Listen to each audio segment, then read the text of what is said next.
ஊர்லேருந்து ஃபோன் வந்தது. ஃபோன் வந்த உடனே கிளம்பிட்டோம்ல. எங்கே நினைக்கிறீங்க? பழம் பறிக்கிறதுக்கு. அதாவது இது வரைக்கும் நம்ம யாருமே அதிகமாக கேள்விப்படாத ஒரு பழம்.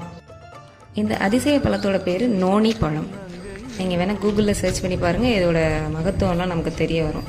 அதாவது ரீசெண்டாக எங்கள் அம்மாவுக்கு கிடச்சிது. இந்த பழத்தை எங்கள் அம்மா ஜூஸ் போட்டு குடிச்சிருக்காங்க. அதாவது இதை ஜூஸ் போட்டு மட்டும்தான் குடிக்க முடியும், அப்படியே சாப்பிட முடியாது. உள்ள நிறைய இதே மாதிரி விதைகள் தான் இருக்கும்.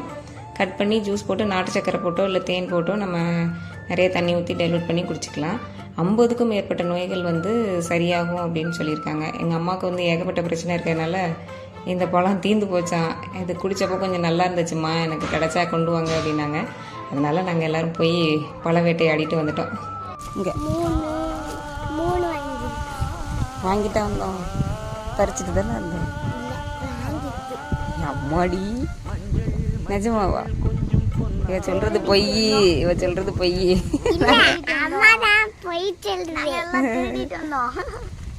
இவன் தான் அந்த திருடன்.